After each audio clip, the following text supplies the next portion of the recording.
Alright guys, TacticalRab back again today with Valorant news, and what is going on right now in this last chance qualifier is absolute chaos. The EMEA and the APAC regions are continuing as usual on the online stuff, but the North America last chance qualifier is an absolute shambles. We're going to dive into it today. Very much intrigued to your thoughts in the comment section below. Like if you guys enjoyed the video, subscribe if you are new as always, I would greatly appreciate it. It really does help out this channel grow. Firstly, this from Envy. Chet is going to be joining them as the coach of their team, so mastermind in-game and on the timeline. Jen is going to be joining their roster. Probably the most mundane thing really that happened on the day, because I mean things are absolutely kicking off last night. Effectively, FaZe were meant to play Rise in of course the last chance qualifier first round matchup yesterday, and well, of course they've got to do the pandemic testing, right? They've got to do the COVID test, got to make sure they're all okay and ready to go. Now it seems babybay right here is having some issues with that, as he tweets out, and Shanks of course from the Rise side says, well, not like this, hoping that everything is going to go through and be okay. And then Poised from Rise comes out with this: players testing positive left and right. This is absolute madness. So okay, players testing positive on the FaZe Clan side initially, like what are they going to do, right? Like what's the situation? This is kind of what we talked about yesterday, that okay, yes, they've got these online servers they're playing on LAN for some reason, but I was kind of saying like, look, maybe let's just use the online servers if required, if someone actually does test positive. Turns out, okay, yeah, it is indeed the case, they're going to have to do this,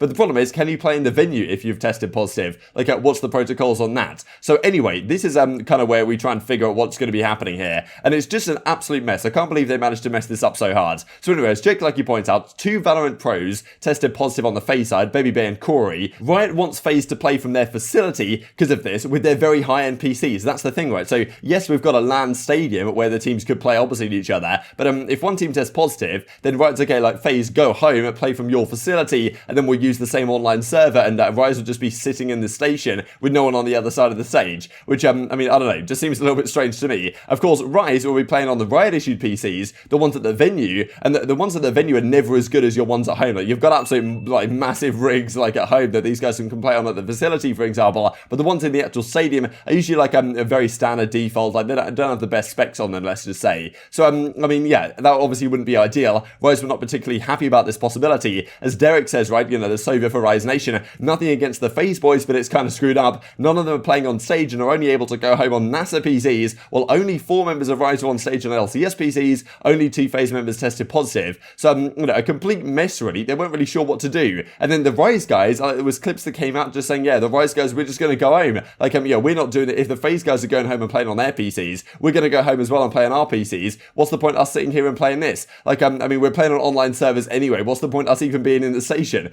Like, just honestly insanity. And as Shank says, apparently he tested positive as well, but then he did another test and it was negative. So it's like, what is going on? Like, are these tests consistent? Like, you know, this is the issue, right? If you get false positives or false negatives, then all of a sudden you're creating a bit of a shambles. Of course, the Los Angeles, you know, county rules on this stuff, it doesn't make it too easy. As babybay says, I'm fully vaccinated. I tested negative multiple days in a row. I tested positive and then negative 10 minutes after. Can't play on stage and then have to quarantine. LA COVID rules are different, bro. So, yeah, he's got here having issues. Like, what are FaZe going to do? Are they going to go home? And then, of course, you know, obviously they've got to figure out to do something, right? Because this is dragging on. The event's getting delayed. And what are they going to do? They straight up just pause the event for the day and say, yeah, okay, I don't know what's going on here. Let's just pause it and see what happens going forward. Let's try and figure out some sort of resolution. As Jake Lucky also points out, apparently several Valorant teams have reached out to Riot and said, yeah, this is just straight up unacceptable. Like, what are you playing at? A complete mess. One team is even possibly pulling out of the event due to the extent of the issues. Like, understandably, completely unacceptable, I think, from a number of different perspectives here. And of course, they do come out and do a statement. They say this last night: the health and safety of all involved with the LCQ is our greatest priority. All players and staff participating in the LCQ have been and continue to be tested for COVID as per Riot Games and LA County health guidelines for in-person events. After receiving several conflicting test results, in an abundance of caution, we have decided to pause the competition for today while we evaluate how to safely resume the LCQ. That's what they say at the time. Then it continues and gets even worse. We've decided to postpone Thursday's matches as we continue working to implement solutions that will allow the LCQ to safely continue and without compromising competitive integrity. So, yeah, I mean, they pretty much just straight off like, sack it off for the day. And who knows whether they'll even come back, right? Because as Mike says, if they really can't get it all together, just send everyone home and play it online like EMEA. No point having a LAN if these things are this poorly planned and organised. Because, I mean, first of all, it's on LAN, but you're still playing online. So what's even the point? Can't use this COVID as an excuse if your backup plan regarding COVID are this mismanaged and poorly thought out. And